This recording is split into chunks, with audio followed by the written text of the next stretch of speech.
Over the past few months, I've been to Brazil to meet drug gangs. I've been to New Zealand to meet Maori gangs. I've been to Los Angeles to meet neo-Nazi gangs. Now I've come to a place that's not quite so exotic. However, the gangs are just as dangerous, just as violent. I've come to my hometown. I've come to London.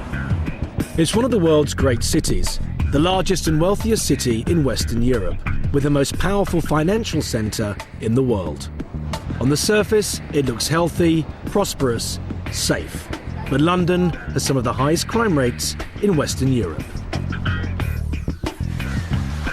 I've set off on a journey to discover what happens in London's underbelly. It's violent street robberies, illegal drug deals, armed robberies, prostitution, murders. A wide range of serious crimes carried out by criminal gangs operating in London. According to police, there are about 200 active gangs in London. My journey will take me to far-flung corners of this city to see how and where they operate. It's a journey that will show how London's gangland has developed from local gangs ruling their patch through fear to cosmopolitan international crime networks.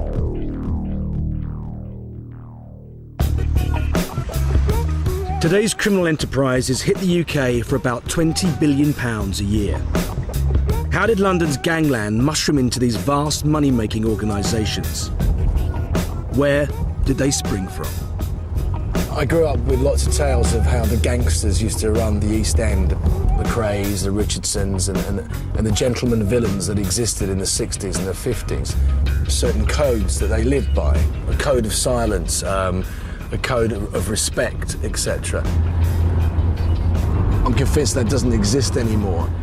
The gangs that are out there and the crime syndicates are highly organised, they cross borders, are incredibly ruthless and are highly dangerous. If those rules ever did exist, they just don't exist anymore. In the 1950s and 60s, gangs had a hierarchical structure, often centred around close-knit family units operating in a small geographical area such as the East End and its infamous Cray twins. To see how that changed, I've enlisted the help of two men to guide me through the evolution of London's gangs. The first is Terry Smith, a former gang boss who operated in and around London in the 1970s and early 80s. His speciality was armed robbery. In 1983, he was given a 15-year sentence for robbing a Brinks Mat security van. It was all based around close-knit family groups that are very loyal and trustworthy to each other, and that way we could reign far longer as professional armed robbers than you would have done if you'd have been a bit freelance. You start off, grab the security guard and just take the bag or the box off him, and the first getaway car, then change over car, then you're home. Then the next stage up would be a demander, what we call a demander. You get the guard and take him back to the chute, and you put a gun to his head and basically say, like, do as you're told, chuck it all out, otherwise you're going to get it.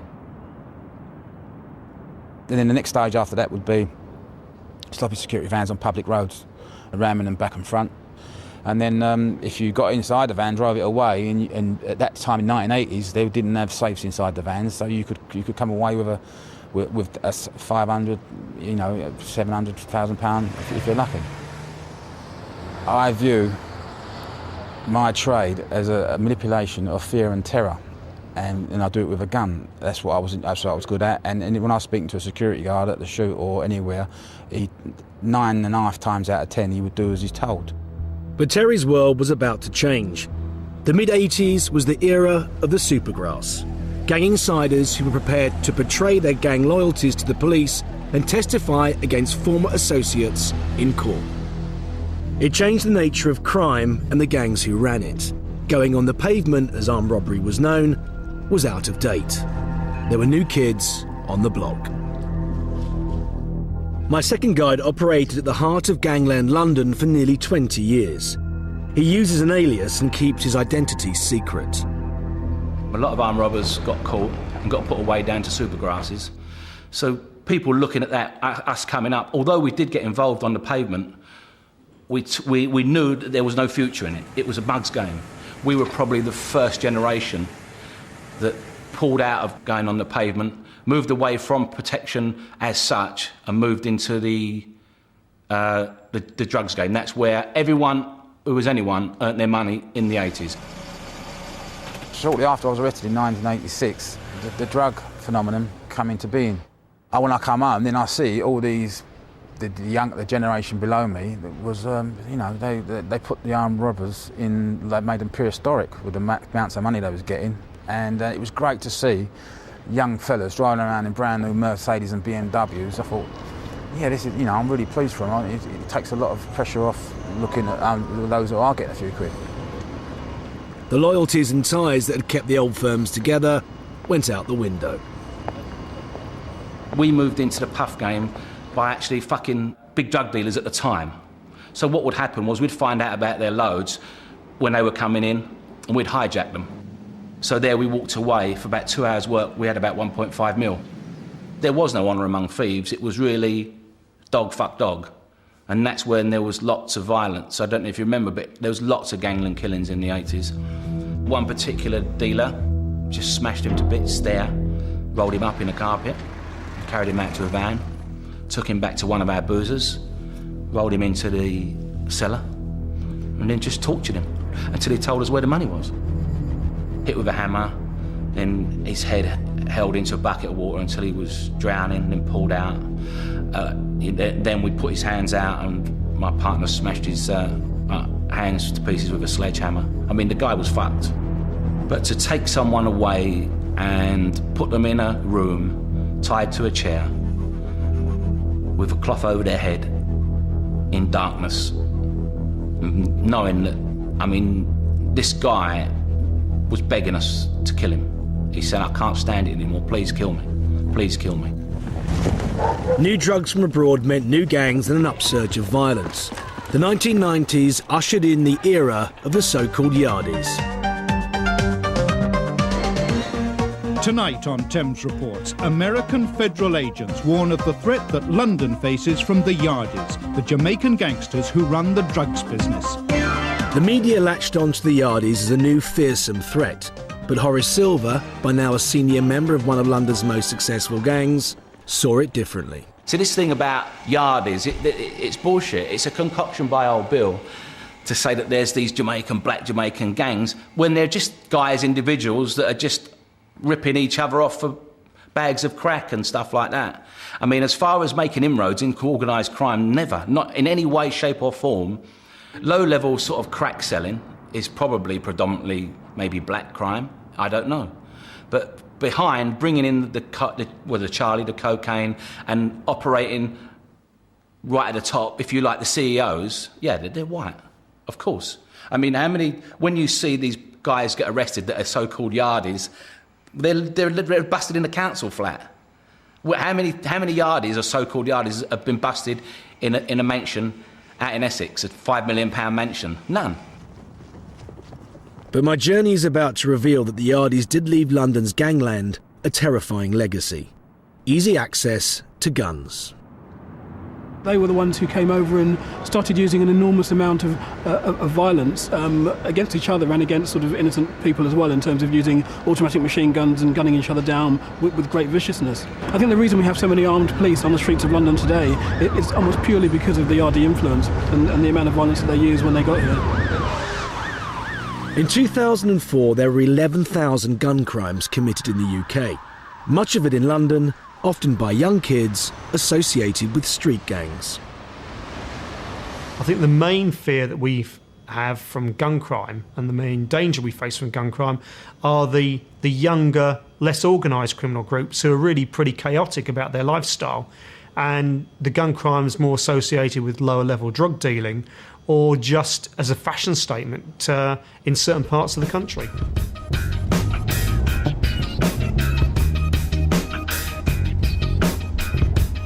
I set off again to find out who gets hold of these guns and what effect gang-related gun crime has on our streets.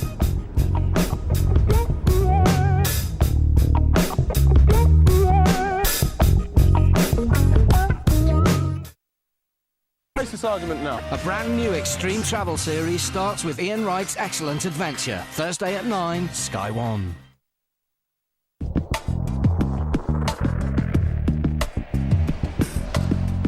I'm on my way to a part of southwest London which has suffered from gun crime more than most. I'm on the way to Brixton, a place infamous, obviously, for the riots that happened in the 80s, and for the amount of gun crime that goes on there, and the gang activity that happens there. We're going to hopefully meet some people that are going to tell us exactly what's going on there.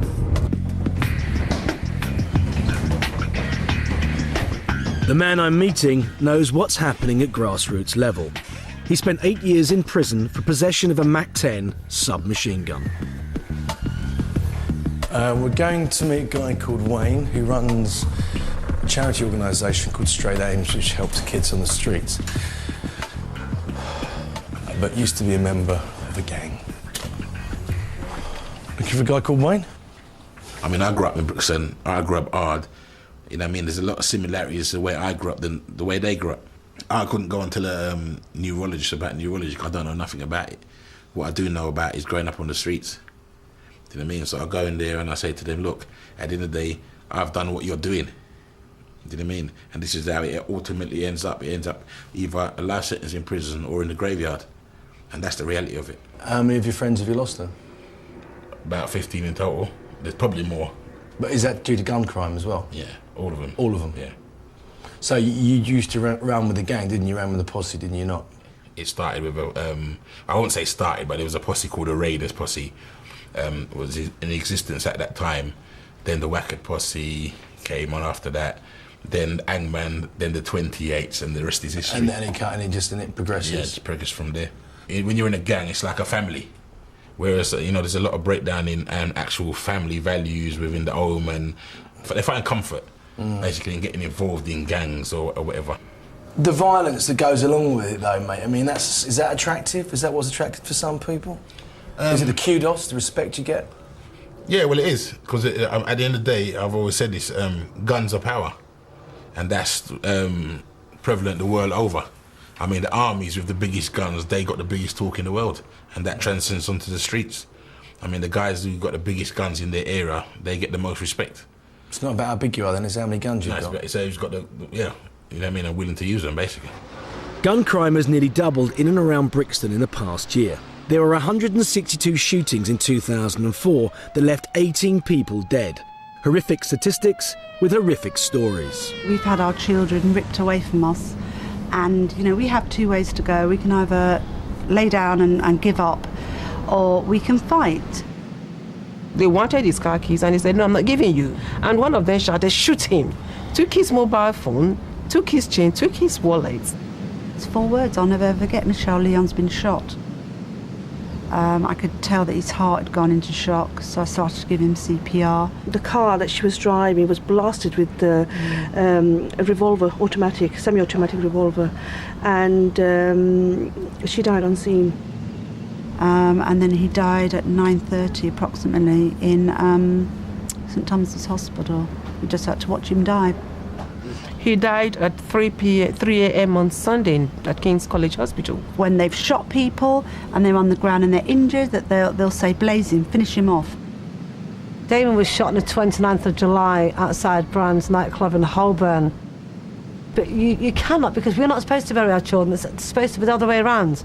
They can take away the gun and they're cowards. And the police will tell you when they're in the police station, they are blubbering idiots. They are bawling. The callousness with which people carry out these dastardly acts, it's gruesome. You know, shopping, and you just pick up something and it reminds you of your child, and right in the middle of the store, tears are rolling down. The pain is horrendous.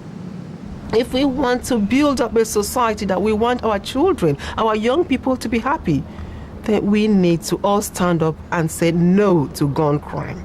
It has to stop.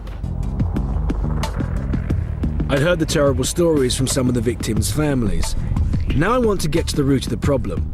I want to meet some of those accused of gang-related gun crime. One of the groups that has hit the headlines for the wrong reasons is a local gang that goes by the initials PDC. Well, the most notorious gang I've heard of recently are the PDC, which is poverty-driven children.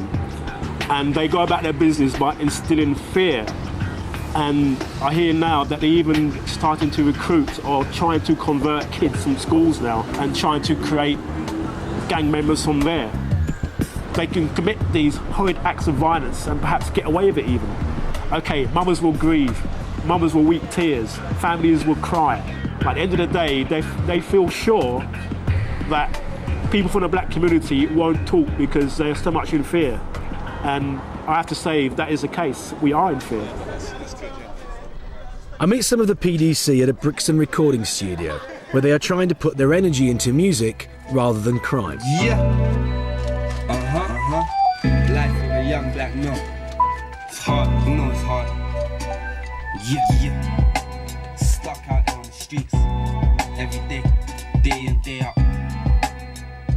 But no, this is a true story. If we came here right now, yeah, and I took out a kilo of crack and a kilo of brown, it would be good for your show, innit? And we brought out 15 guns and said, yeah, if anyone comes around here, everyone would be going mad about it, hype like, But that's not real. Well, that's what I want to hear. What is the reality? What is the reality? What is the reality? The reality is trying to get this music get away from get this so music cracking, this is the reality. create jobs, open up community centres and make jobs for our people. This is the reality. Yeah? That's what I'm saying. The future. Guys, all right, because there's obviously a lot of hype written about it, and there's obviously a lot of rubbish written about it, but it is true that people get shot here, isn't it? That does happen, doesn't it? That's not... It don't mean to say it's always... It don't mean to say it's us. Didn't say it was you. No, it happens, doesn't it? Yeah, but they're trying to put the biggest everywhere people that lit people over, yeah, and they shoot man down are the American army, innit? But no one don't really cuss them, innit? They're in Iraq killing innocent people. No, forget about that, man. Somebody got shot near my house by the police. He got shot 5 times in the face. Look how they lick out my man's head back in Stockholm tube station. They hold him down. He dropped on the floor. MP5 in his head back. And they said, we're criminals. And we're He criminals. dropped on the floor and they shot him in his face. But police can run down people with guns in their hand like that. Stop! So Freeze, imagine stop, that. freeze, hold them down, outside and then here look at right their now, back.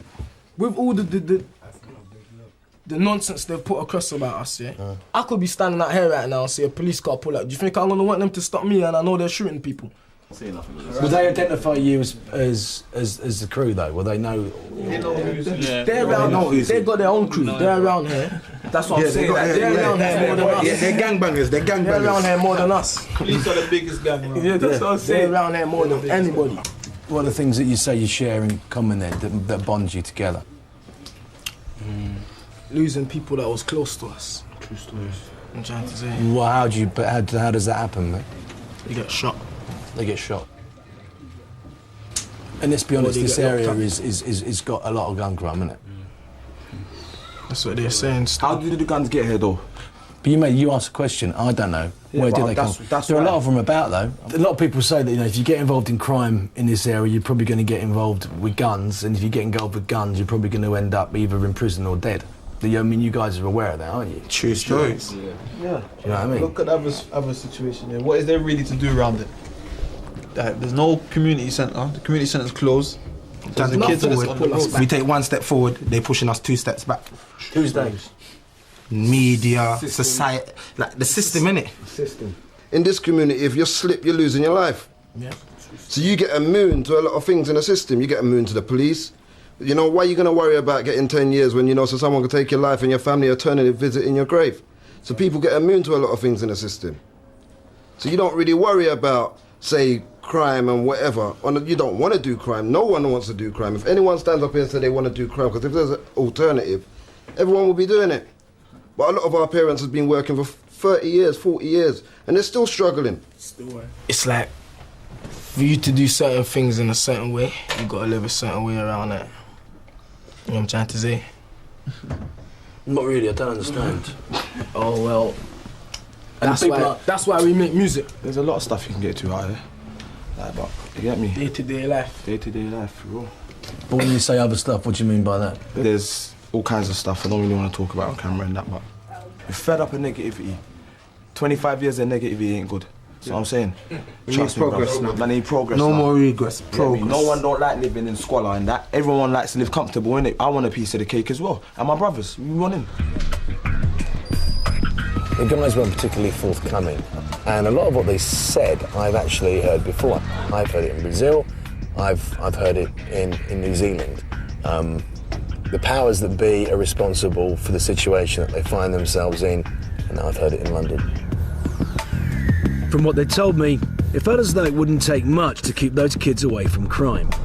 But I know there are others out there, more serious customers, whose activities have more dangerous implications for society and who are proving much harder to track down.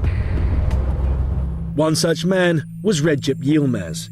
He was targeted by police because he was the suspected linchpin of a drug smuggling network bringing in hundreds of kilograms of heroin. His organisation, mainly composed of Turks from North London, was the very model of a modern criminal gang.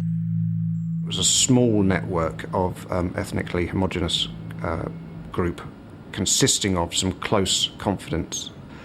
He had trusted people working for him who did his jobs, and he wouldn't allow other people from other networks necessarily into that inner sanctum just because he couldn't trust them. Police acting on a tip-off put Yilmaz under surveillance. But as I watched the footage, the difficulties of cracking this sort of network became clear. They're very fluid.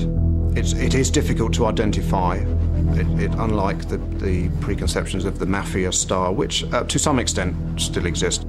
They tend to move areas, and it is difficult to work out who is working for who very often. And when you start working on a group, it takes you into other people and takes you into other groups. What you can see here is Yilmaz and David Powell having one of their meets in a public car park, which was a venue of choice really for their criminality. There's a handover, there's something that goes into the boot of the vehicle. It was our claim that that was either part of or all of £350,000 in cash. Police began to close in on his network. I watched the arrest of some of Yilmaz's associates and the seizure of 70 kilograms of heroin, all caught on camera. We only arrested the people shown, which are Mert Goran, Sean Harrison and David Powell. Harrison and Powell had arranged the transport into the UK using a legit haulier who they'd paid off, brought the consignment in and were handing it over to Mert Goran, and those drugs were then going to be moved elsewhere. Shortly after the final seizure of heroin, we had intelligence that a group were bringing in a consignment of cannabis, which may or may not have involved Yilmaz. That cannabis was taken in a scrap metal lorry, brought in up to Rotherham, where we took the consignment out and seized 2 tons. Police then moved in on Yilmaz. There was no evidence that he used violence, although when he had a deal that went wrong, he thought he'd been ripped off, and he did make comments that suggested that he was going to look to have the person done, whatever that means. He didn't want to think that we were working on him, and although people kept getting arrested near to him, he just carried on, and he, on one occasion, just said, well, we need to get back to business to cover our loss. And that was the nature of the man. He was somewhat blind to the fact that there was a lot of police activity, and ultimately it led to his arrest. In total, 130 kilograms of heroin and 2 tons of cannabis resin was seized with a street value of £18 million. It brought Yilmaz and his gang associates a multi-million-pound lifestyle.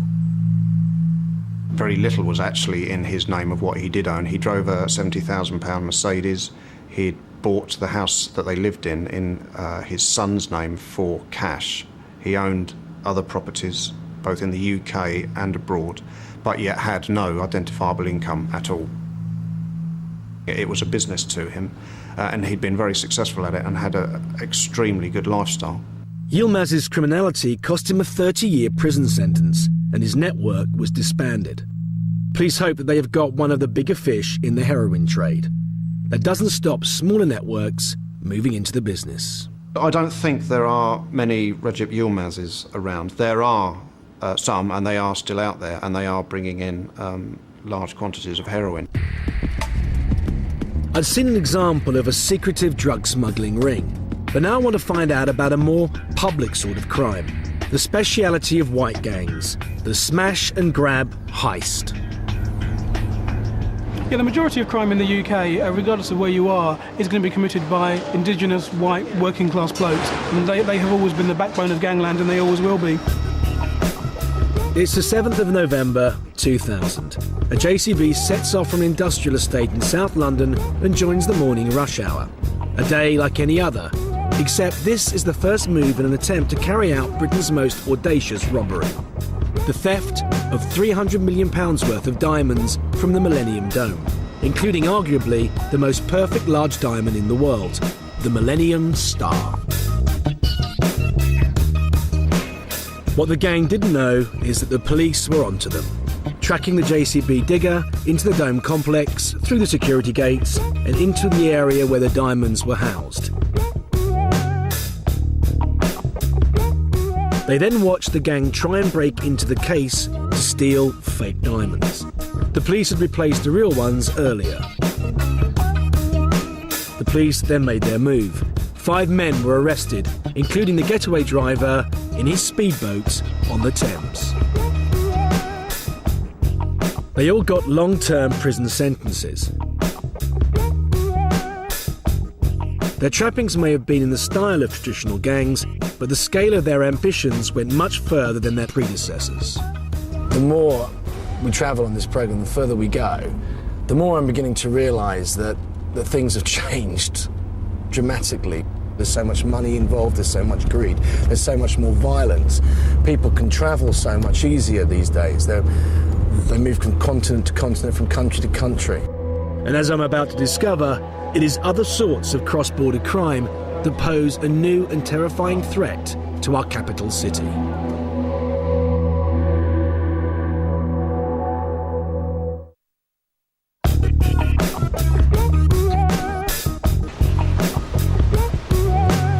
London is made up of hundreds of different ethnic communities. It's a strength in this most cosmopolitan of cities, but it brings its own problems. I think we've certainly seen cases where people from particular countries, if they've a member of a particular political organisation or maybe even a former terrorist organisation, who come into the UK and maintain some of the squabbles and the difficulties which occurred back in the host countries. These old squabbles manifest themselves in terms of violence on the streets of the UK. This is a religious ceremony in the heart of one of London's many ethnic communities.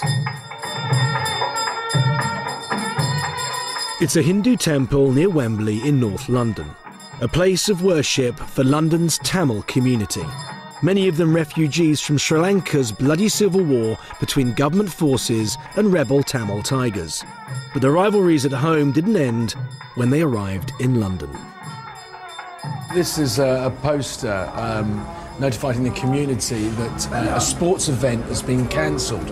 When they have their kind of local community events, these gangs turn up, and because of previous fights, massive fights apparently between these gangs involving weapons, fists, etc., they've cancelled it. The police won't let them have any more meetings of this nature because of the violence that occurs at them.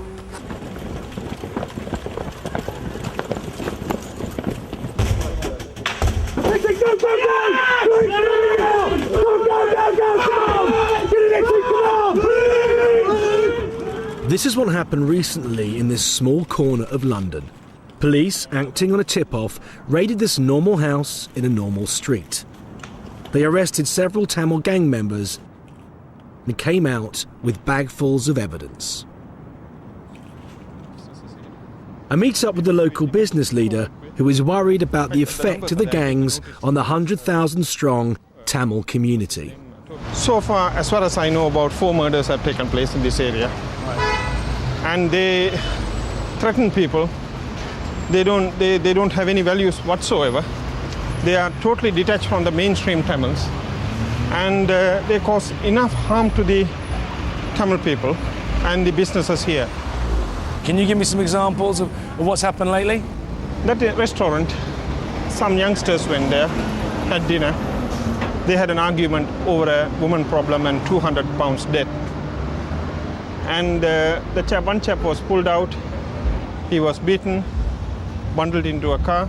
These are gang members that did this? The gang members. He was also part of the gang members. Possibly he's a weaker member. And he was taken to Roe Green Park. He was killed. He was burnt alive. They set fire to him? Yes. He died, yeah. In Sri Lanka, what would happen to them there? The police is basically very harsh, they are rough, you see. If they try to be funny, they'll get beaten, you see, by the police. So they are scared of the police. They're scared of the police. Here it is liberal. They can say anything they want. They are absolutely aggressive. They don't care about the police. There are an estimated 40 Tamil gangs in London, with names like the Wembley Boys and the Walthamstow Boys.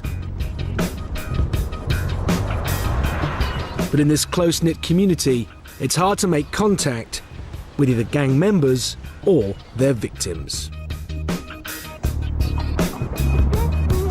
Come to a part of East London to meet a man who's basically works as a liaison between the Tamil community in East London and the police. Going to try and find out whether he's willing to tell us a bit about how these gangs operate and how they affect the local community. Do the people who were the victims of these gangs, do they find it hard to go to the police? That's the main reason. That's the main reason they are coming to us, because they are for some other reason they are unable to speak to the police because they are scared. And also, what do you mean? They would be beaten up if they talked to us? Beaten up or kidnapped or something like that. Kidnapped? So these gangs kidnap people for ransom? Sometimes, yes. Not ransom. To torture them or to punish them. Yes, they are putting the knives or blades, and they putting the chili powder and using them, hanging the chili powder. Chili powder. Put them in the wounds. Cut them open. And put the chili powder in the wound, and hang the people upside down. Hang people upside down. Upside down. What do they use? Knives or guns? Or basically knives, baseball bat, cricket bat, those sort of equipments mainly, and axe sometimes. When they fight each other, they use swords? Yes, swords, axe. Axe? Yes, and knives, blades, that sort of. And also there are fish tail also in Sri Lanka used. Fish tail? Fish tail. One type of fish tail is in the like a barbed wire. There's a barbs on it, and what they use for slashing. Slashing, yes. This is a sort of entertainment that has emerged from a culture where a civil war has raged for over 20 years.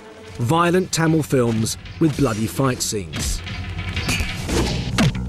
Do you think that the violence that some of these kids have experienced back in Sri Lanka affects the way they behave when they come to the UK?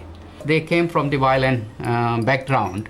Their mind are in violent way, and they are not in quite ready to get into the community straight away. So they are affected mentally, because also some of them are in past they are also themselves as torture victims. Oh, I don't know about you, but I found that quite surprising. Here we are in Manor Park, E12, and we've got kidnappings, torturing, wounds being opened and chili powder being poured into them. A little surprising. But it's not just old feuds and squabbles that cross borders, bringing violence to the streets of our capital. London's cosmopolitan nature means that criminal groups from all over the world can find a home. I think the main thing about London is that it is a major international city, and because so much of organised crime is based along these ethnic lines, whatever ethnicity you're from, whatever international gang you're based with, you can come to London and you can find a community that you can both exploit and hide among while you carry out your organised crime. It's rare that organised crime reveals itself from behind London's windows and shop fronts. But I'd heard of one occasion when it emerged onto the streets for all to see. Went away to a relatively quiet area of North London, but in 2002, a fracas over protection money resulted in a pitched battle between over 100 people from the Kurdish and Turkish communities. It resulted in death and multiple injuries. This is Stoke Newington in North London. It's home to one of the world's largest displaced refugee communities. There are probably 20,000 Kurds living in London, most of them from a small region of eastern Turkey that Kurdish separatists refer to as Kurdistan. At the heart of this community is the Halkavi Welfare Centre. It's a community beset by a gang problem. Gangs like the Tottenham Boys, the Bombacillas and the Kurdish Bulldogs, associated with the 13 or so local mafioso-type crime families, deal in heroin and run local protection rackets. It's the task of Ibrahim, one of the community workers here, to prise young people away from the gang's grasp. Some young members were trying to get out of those gangs, and they were coming into the center saying that the result of us trying to get out of the center is this: broken fingers, broken legs, being harshly beaten, being hospitalized, and their families being threatened. Young people being threatened with saying that, look, we'll kill your family, we'll kill your mom, we'll kill your dad, we'll kill your sister, we'll kill your brother. One evening in 2002, one of the shopkeepers stood up to the gangs when they came knocking for protection money. A fight broke out, which spilled out onto the street and turned into a turf war between rival gangs for control of the clubs and shops in the area.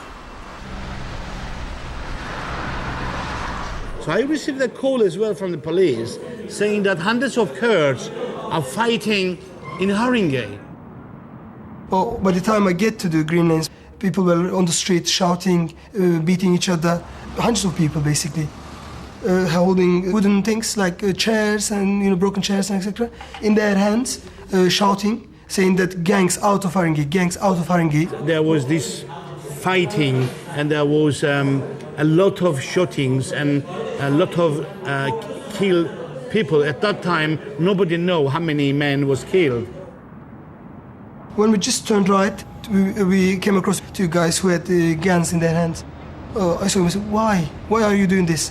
You're just like killing everyone. Your life is dying, your family is going, your people are having trouble in Haringey. Are we here for this as a community? Just like he didn't want to this, he said, sharp. And then he asked the other guy next to him, shoot him, he said. And then the guy next to him just pulled out his gun. He shot me. I didn't even realize that I was shot. I had a black trousers on me, black jean. I didn't notice any sort of blood on me. And a young boy, he was lying down on the floor. I said, what are you doing on the floor?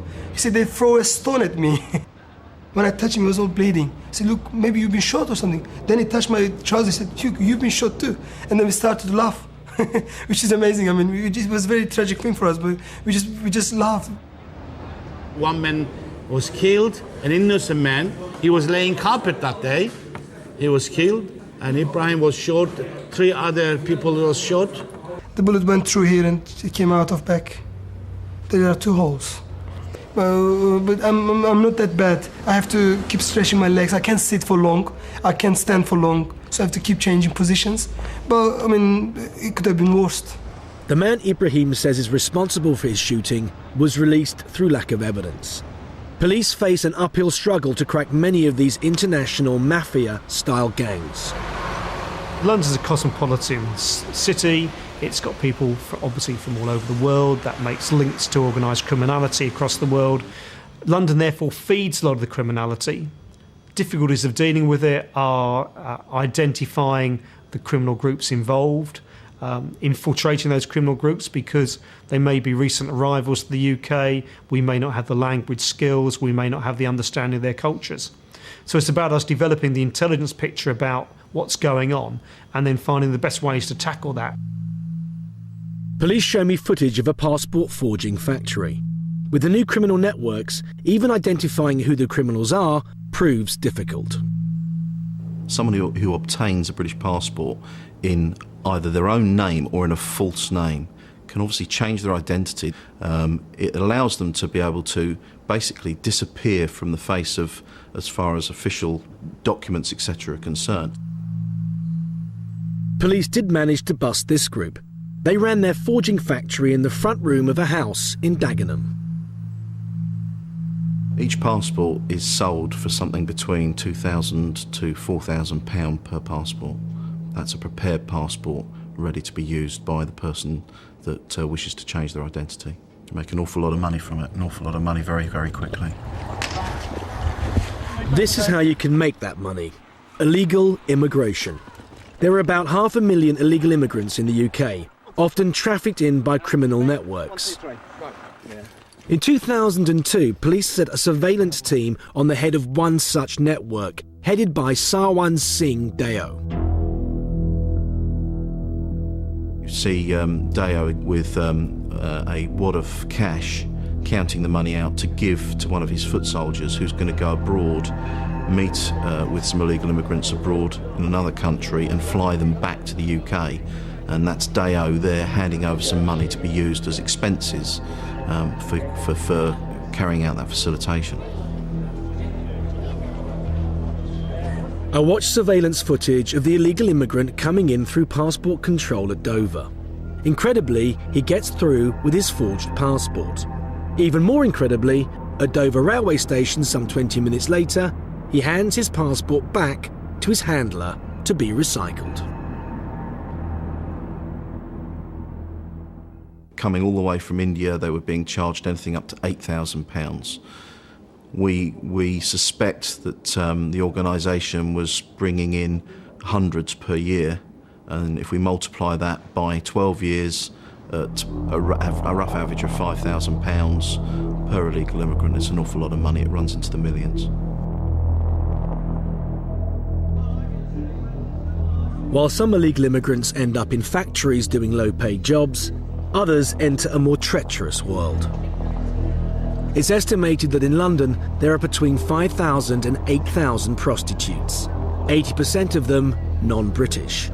Many of them victims of people traffickers and sold as sex slaves for a few £1,000s. We have women who've been trafficked by very sophisticated networks, who've used false passports and false visas and who clearly have involvement with the authorities in various countries and who have travelled across Europe and never had any problems in terms of getting across borders. So those networks have been very sophisticated and quite large, it seems. I listened to the testimony of one East European woman who was trafficked to the UK by an Albanian gang. Her terrifying story shows just how easy it is for these gangs to exploit women across borders. She is too traumatised to show her face. Nobody don't care who I am, why I'm coming. Not ask about visa, not ask about document. I'm just straight away. After 1 week, I'm start understanding what happened with me. Nobody don't take me nice job, and just bring me for prostitution. This guy already pay for me. It's about £4,000. Yeah, I'm like a cow. Yeah. Just I'm giving not milk. Yeah, just for money. He hit me and commanded me and used me to take this stick and I cut you in small pieces, and flush in the toilet and never not cry about you. She's safe now, but her story is by no means unique. In the future, there will be even more stories like hers. If you look at the world population and where it's growing fastest over the next few years in the places where the world is the poorest, which means the people there have the most reason to want to leave and go somewhere where they can make more money. So what it means is that for the people traffickers, there's an ever-growing number of people who they can actually bring to one place. And with drugs, once you smuggle them into the country, you then got to find buyers, you've got to sort of distribute them and sell them. With people, once you've brought them in, for a start they pay in advance, then once you've got them here, you just let them go, and that's it, your work is done. It's been an eye-opening journey for me. London's a city that I thought I knew well, but it's a city in constant flux, and its crime is changing with it. We've all seen changes in communications technology, the internet, travel's become easier, access to forged documentation has become easier, which means that organised criminals feel able to travel fairly anonymously across the world. So it's those sort of international dimensions which have clearly made a big change to the way organised crime's changed and flourished. But what perhaps won't change is the loyalty and trust that gangs and criminal groups need to survive, or the price to be paid when a gang falls apart and that trust breaks down. If you're a proper villain, you can never retire because you've made too many enemies. Joe Public can answer the front door. If there's a knock on, I can never ever do that. You know, I regret that. Joe Public, if there's a knock on his door, he can open the latch up and say, yeah, can I help you? I can never, ever, ever, for as long as I live, answer my front door. From my travels, I have learned that gangs reflect the nature of the cities in which they operate. What's striking about London, perhaps more than some of the other places I've visited, is the speed at which gangs proliferate. In this city where 7 million of us live, gang crime is getting worse. Next on Sky One. At a younger age, I was just basically greedy. Richard Hammond takes a scientific look inside Britain's fattest man. While tomorrow at 10, Sky One documents the life of a British fashion icon. Can you not tell me? And reveals the footage that caused a media frenzy.